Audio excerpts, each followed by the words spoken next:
स्वागत है एक और नए एपिसोड पे आप लोगों का। माफ़ी चाहता हूँ, कई 1 महीने से ऊपर हो गया होगा।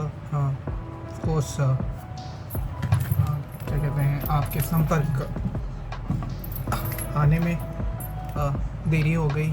इस वीडियो को बनाने में कई प्रॉब्लम्स या दिक्कतें भी आई है। कभी बनाया जाता है तो कभी ठीक से रिकॉर्डिंग नहीं होता है, और जब रिकॉर्डिंग होता है तो फिर या इसके जो डेटा कार्ड है इसके अंदर वो करप्ट हो जाता है। इसको फॉर्मेट करके फिर दोबारा रिकॉर्डिंग किया, दोबारा सुना, तो फिर वो क्या कहते हैं ना इसको, वो इंथुजियाज़म, वो ज़ील, वो अपनापन उसमें नहीं आया जब रिकॉर्ड करके फिर किया, क्योंकि पूरी एक साथ मैंने किया था। तो एक बार हुआ तो 1 घंटे से ऊपर हुआ, फिर दोबारा किया तो फिर मतलब फिर ठीक से इतना लगा नहीं है। तो मैंने सोचा चलो इसको ही पार्ट में ही करते हैं, आज एक पार्ट करते हैं, फिर इसके 3 या नहीं तो 4 पार्ट्स में इस पूरे आइटनरी को आपके संपर्क में लाना चाहूँगा। ये जो आइटनरी है बेसिकली सोवियत यूनियन के 2 प्रोविंसेस जो करेंटली एक इंडिपेंडेंट कंट्री के नियुक्त मतलब कह सकते हो अभी एक इंडिपेंडेंट कंट्रीज़ हो गए हैं। ये 2 कंट्रीज़ हैं, एक है तो कज़ाकिस्तान और दूसरा है उज़्बेकिस्तान। तो ये दोनों फॉर्मर सोवियत के प्रोविंसेस थे या स्टेट थे जो 90s या 90 के दशक में ये अलग हुए। सोवियत यूनियन जब टूटा तो तकरीबन काफ़ी जो प्रोविंसेस थे के स्टेट्स थे वो अलग हो गए। और कहानी तो पता ही है आपको, कभी एक मैं किसी एक नए वीडियो में आपको सोवियत यूनियन के विभाजन या टूटने का एक अलग वीडियो आपके सामने लाऊंगा कि क्यों और कैसे क्या कारण थे सोवियत यूनियन के टूटने पर। तो आज उसी सोवियत यूनियन के 2 प्रोविंस जो अभी एक इंडिपेंडेंट कंट्रीज़ के हिसाब से चल रहे हैं। और ये 2 कंट्रीज़ है कज़ाकिस्तान और उज़्बेकिस्तान। 2 आइटनरीज़ होंगी इसमें, एक 6 नाइट 7 डेज़ का और एक 3 नाइट 4 डेज़ का। दोनों ही कंपाइल करके मैं आपके सामने रखूँगा, क्योंकि 4th डे तक दोनों आइटनरी हूबहू एक जैसे ही एक साथ ही ये दोनों ही प्रोग्राम्स होंगे। तो दोनों में ही एक ही जैसा होगा, कोई अलग नहीं होगा। लेकिन किंतु परंतु आप ये कह सकते हो कि 4th डे के बाद मतलब 4थे दिन के बाद जो 6 नाइट 7 डेज़ ऑप्ट किए जो आप लोगों में से जो आइटनीज, तो वो कंटिन्यू रहेगा। और उसमें फिर ताशकंद और उज़्बेकिस्तान का समरकंद, ये दोनों जो स्टेट होंगे, ये दोनों स्पेशली समरकंद होगा तो आखिरी उसमें होगा। तो जिन्होंने 6 नाइट 7 डेज़ आइटनरीज को लिया है वो कंटिन्यू करेंगे अपनी जर्नी 4th डे से। और जिन्होंने 3 नाइट 4 डेज़ का लिया है वो उसी में ही मतलब 4th डे उनका आखिरी दिन होगा। सिटीज़ जो कवर करेंगे हम आज इस आइटनरी में, शामकंद, तुर्किस्तान, ताशकंद और समरकंद, ये 4 सिटीज़ हैं जो आपको 6 नाइट 7 डेज़ में हम करेंगे। और 3 नाइट्स 4 डेज़ में सिर्फ 2 सिटीज़ होंगे, शामकंद और तुर्किस्तान, ये 2 लोग होंगे। और ऑफ कोर्स अकोमोडेशन होटल्स में होगा, ब्रेकफास्ट के साथ जो भी अवेलेबल होगा होटल्स बुकिंग के समय वो आपको दिया जाएगा। उसके साथ आप सारे ट्रांसफ़र्स और साइट से प्राइवेट एक मिनी वैन या मिनी बस कह सकते हो, कार और बस या एक बड़ी बस, डिपेंडिंग अपॉन जो नंबर ऑफ पैसेंजर्स जो ट्रैवल कर रहे हैं, अलग अलग कॉस्टिंग्स हैं। तो जैसे 2, 4, 6, 10 और 30 के संख्या में जो पैसेंजर्स अगर ट्रैवल करेंगे तो तो उसके हिसाब से तो अलग अलग नंबर ऑफ़ पैसेंजर्स के अकॉर्डिंग प्राइसेस ऑफ आपके जो होटल्स हैं उसके प्राइसेस होंगे। 4 स्टार होटल्स होंगे बेसिकली।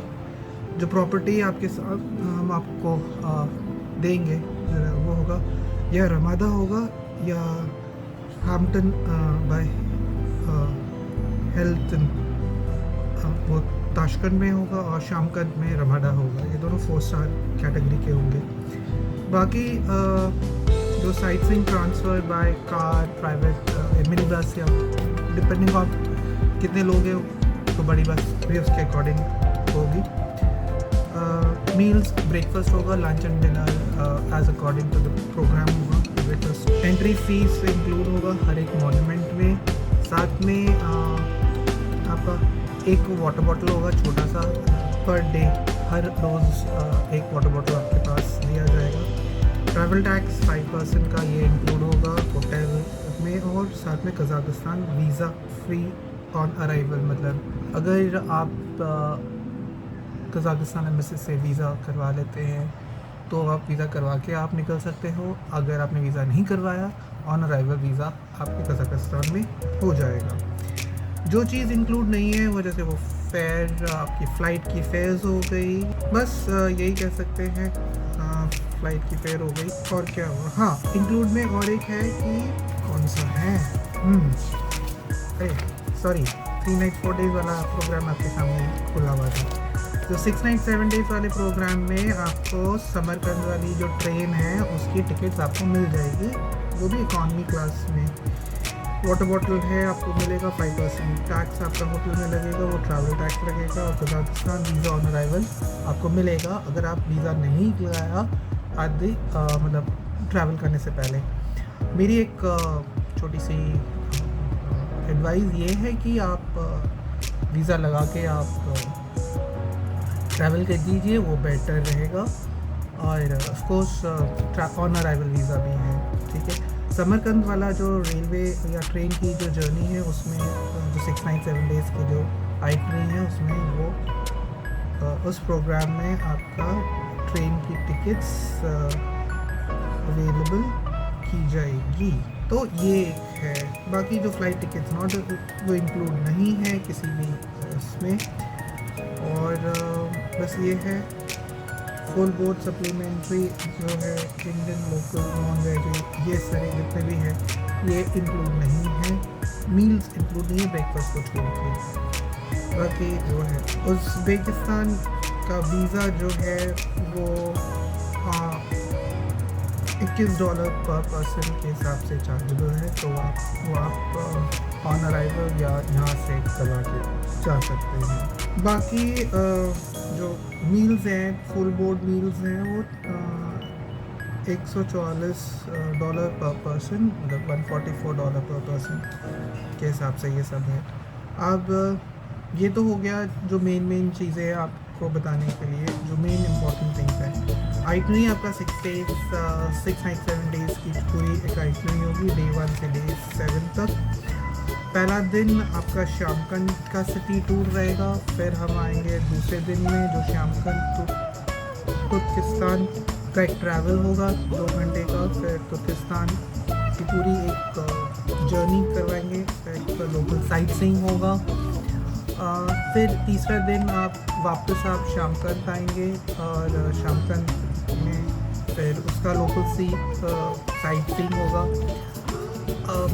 ऑफ कोर्स आपको जो डे 2 में क्या क्या दिखाया जाएगा वो भी मैं अब आपको बताऊंगा।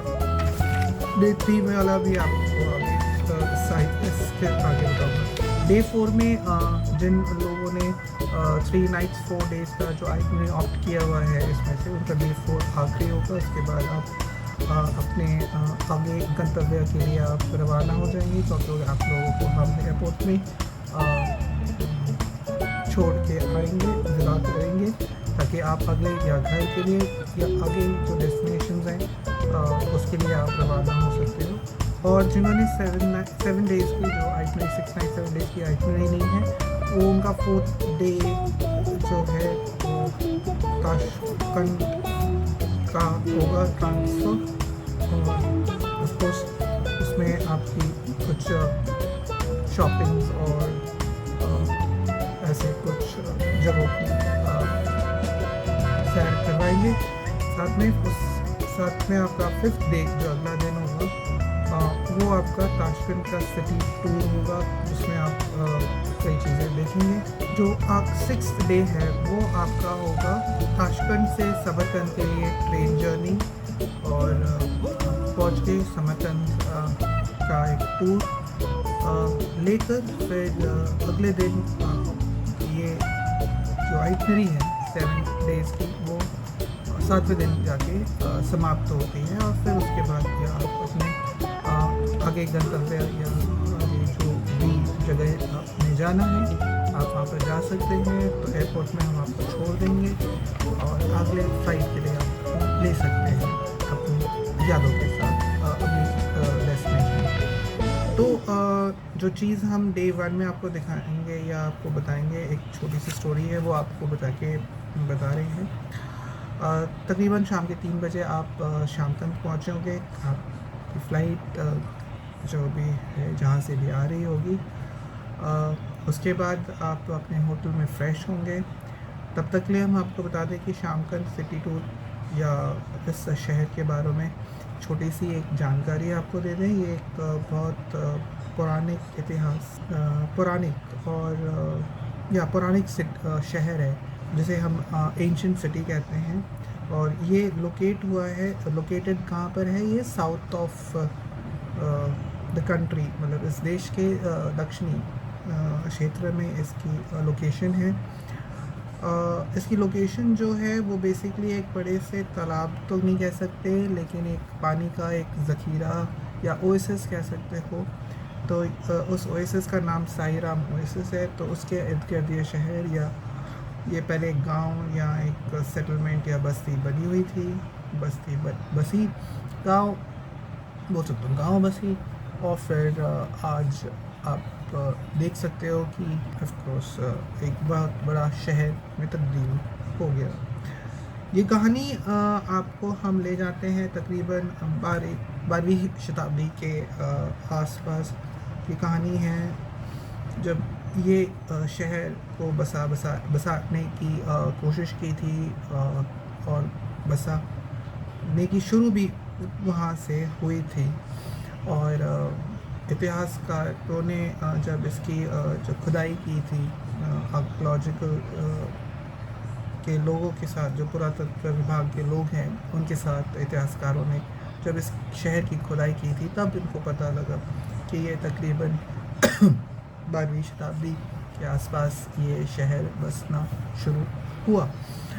इस शहर के ऊपर कई कह सकते हैं कि कई अत्याचार हुए, या कई लोगों ने इसके ऊपर आप कह सकते हो कि डकैती भी कह सकते हो, या इसके ऊपर कई शासकों ने या जो रूलर्स थे उन्होंने इसके ऊपर रूल भी किया। इसको ध्वंस जो मतलब ऑफ कोर्स मुझे हिंदी उतनी अच्छी आती नहीं है, तो थोड़ा सा आप ये कह सकते हो कि बांग्ला का थोड़ा सा एक खिंचाव बेस में दिखने को मिलेगा मेरे बोलचाल में, तो उसको प्लीज़ साइड करके रखना। तो कई ऐसे रूलर्स आए, शासक जो आए इस शहर के ऊपर लूटने आए, बर्बाद करने आए, और साथ में इसको ध्वंस करके चले गए। तो इन्हीं में से कुछ है कि अगर हम तकरीबन 13वीं शताब्दी के आसपास देखें तो आपके चंगेज़ खान वो आए, और फिर उन्होंने इस शहर के ऊपर अपना कब्ज़ा किया, और फिर उसको तहस नहस कर बर्बाद करके, ध्वस्त करके, लूट मार करके, फिर चाहे इसके ऊपर शासन किया, तो फिर उसके बाद आगे निकल गए। इन्हीं के 2 दशक बाद तैमूर जी आए, तैमूर जी आए। उन्होंने भी कुछ ख़ास इसमें उन्नति नहीं की। उन्होंने भी इस शहर को जो बस रहा था, ये गाँव जो शहर तक आ रहा था, उसको फिर से इन्होंने भी वही पद्धति से किया, वो है बेसिकली इसको भी। तो इन्होंने भी वही काम किया जो आपके चंगेज़ खान जी ने किया। तो तैमूरलंग ने भी इसके ऊपर कोई ख़ास उपलब्धि नहीं की, मतलब इसको भी पूरा तहस नहस लूटा और आगे फिर निकल मतलब ये हो गया। आखिरी में तैमूरलंग के बाद आए एक शासनकार जो जिसे हम कह सकते हैं दुज़ंगग्रेन जो रूलर है, उनके टाइम पर इन्होंने फिर इस जो शहर को या शामकंद शहर को अपने जो एक राज्य जो है या प्रोविंस कह सकते हो, जिसका अगर हम इसका नाम तो मैं शायद नीचे कहीं आपको लिख के दूँगा स्क्रीन में, कज़ाक खतन के या नाते मैं नीचे कहीं इधर लिख के दे दूँगा, तो आप डेफिनेटली इसको कर सकते हैं। दोनों उसमें रूसी भाषा में एज़ वेल एज़ इंग्लिश में भी, अंग्रेज़ी में भी, ये दोनों आप को मैं लिख दूँगा कि इसको कैसे प्रोनाउंस किए जाते हैं, तो आप प्लीज़ मुझे कमेंट में बोल देना कि ये कैसे प्रोनाउंस। तो इन्होंने फिर चाहा, और इनकी जो चाहत जो थी इस शहर को अपने इस जो भी है इनका किंगडम था, तो इसमें शामिल करने का एक मोटिव था।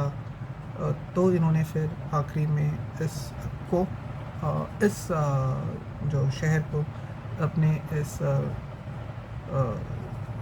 जो पूरा जो इनका था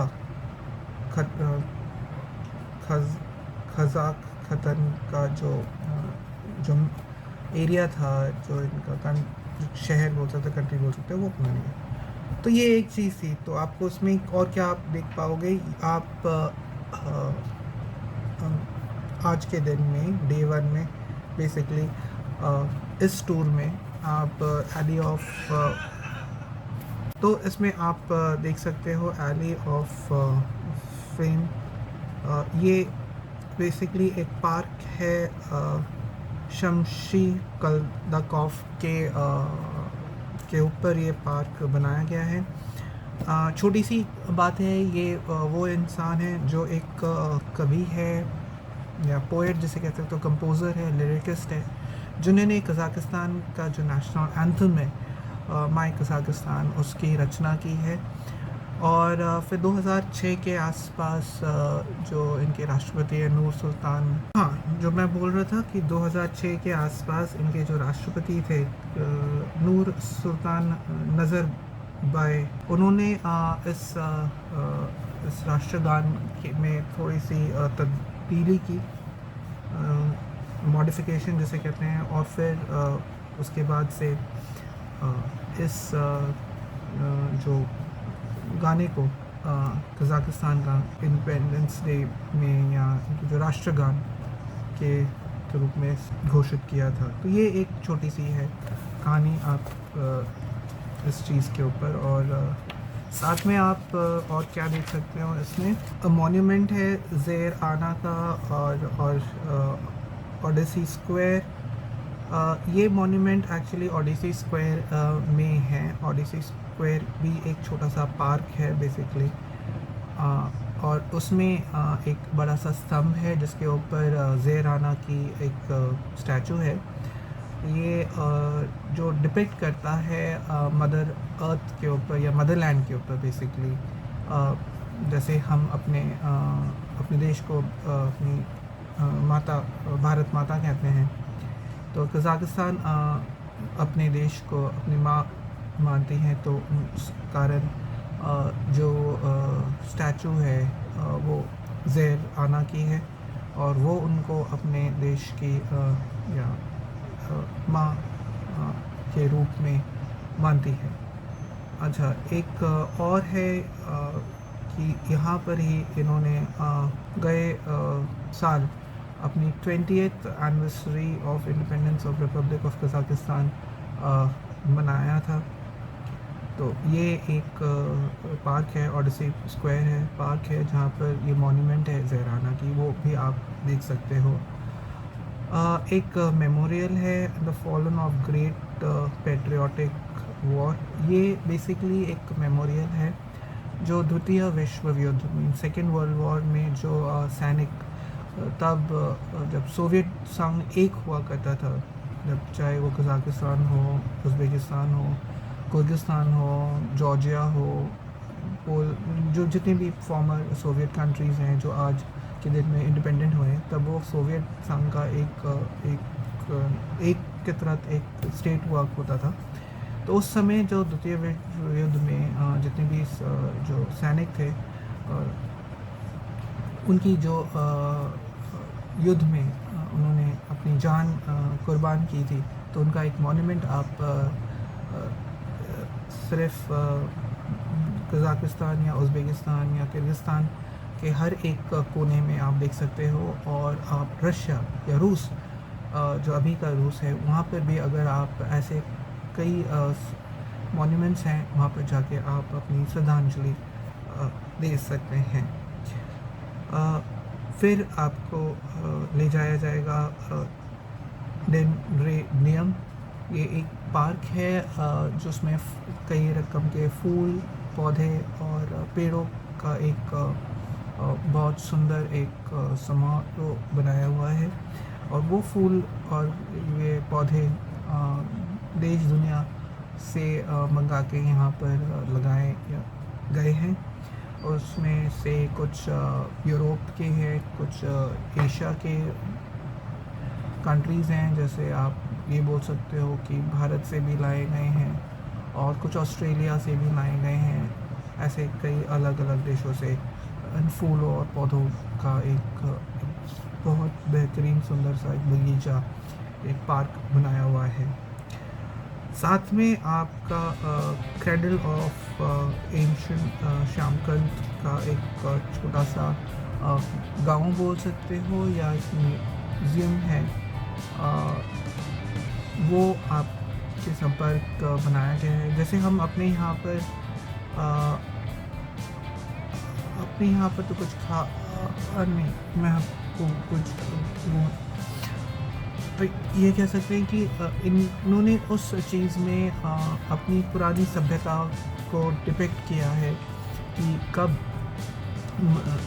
हमारे यहाँ पर या जो श्यामकंद शहर किस तरह से उनकी रहन सहन, संस्कृति, उनका व्यापार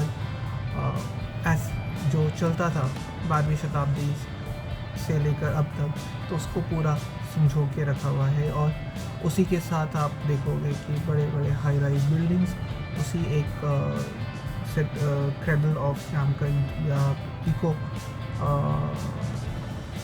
पार्क या इस तरह से आप एथनिक पार्क जैसे हैं वो आप देख सकते हो। एक और आपका जो होगा आखिरी पड़ाव होगा आज के दिन में, पहले डे 1 में, वो होगा अरबत पेडेस्ट्रियन स्ट्रीट।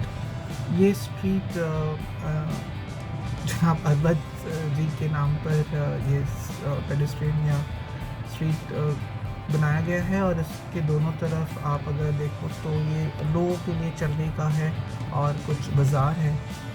आप इस बाज़ार में आप जाके अपनी ख़रीदारी या विंडो शॉपिंग जिसको करनी है वो आप कर सकते हैं।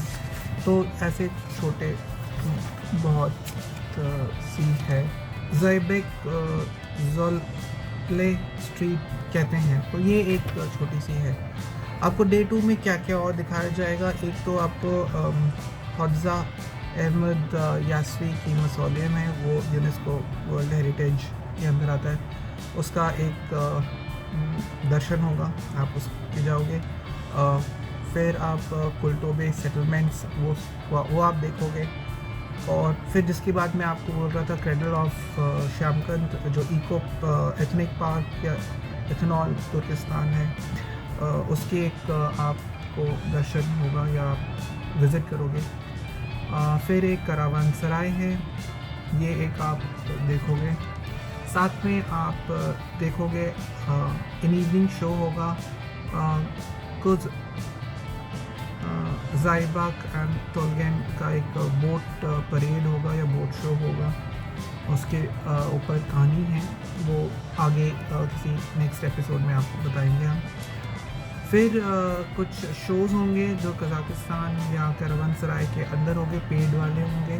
उसमें से कुछ ऐसे होंगे जैसे गंडोला राइड होगा, फिर खुशखू हॉर्स शो, साथ में फ्लाइंग थिएटर, फिर फैमिली एंटरटेनमेंट कॉम्प्लेक्स होगा, फिर अनजाना स्पा। ये डे 2 की पूरी प्रोग्राम होगी। डे 3 में आपका शामकंद होगा, जो हमने आपको बताया था कि वापसी आप शामकंद में जाएंगे तो शामकंद का सफ़र होगा। उसमें आपको कोटार फोर्ट्रेस के बारे में हम बताएंगे और अखमचत केव के बारे में साथ में बताएंगे। डे 4 उन लोगों के लिए आखिरी दिन होगा जिन्होंने 3 days 3 nights 4 days का जो आइटनरी लिया था, तो ये उनके लिए डे 4 आखिरी होगा। उसके बाद आपको हम एयरपोर्ट ड्रॉप कर देंगे ताकि आप नेक्स्ट डेस्टिनेशन के लिए आप रवाना हो सकते हैं। और जिन्होंने 6 nights 7 days का जो पैकेज लिया है, उनके लिए डे 4 एक वॉक होगा उज़्बेकिस्तान के डिज़नीलैंड का। और जिन्होंने शॉपिंग के बहुत शौक है तो वो चौसा या चौसू बाज़ार में हम आपको छोड़ देंगे, तो वहाँ पर आप अपनी बाज़ार करेंगे जो आपको पसंद आएगी। वहाँ पर डेली नीड्स की सामान होंगी, जैसे दाल चावल मसाला और बाकी चीज़ों की होती है। उसके बारे में मैं आपको आगे एपिसोड्स में आपको बताता रहूँगा। डे 5 आपका ताशकंद सिटी टूर होगा, जिसमें खस्ती इमाम कॉम्प्लेक्स या उसके जो अंदर मदरसा और मकबरे या कुछ इंस्टीट्यूट्स हैं उसके बारे में हम बताएंगे। डे 5 का ये प्रोग्राम था। डे 6 का जो प्रोग्राम है वो आपका ताशकंद से समरकंद का ट्रेन जर्नी होगा। ऑफकोर्स अफरोसियाब जो इनकी ट्रेन है वो आपको शामकंद उतारेगी।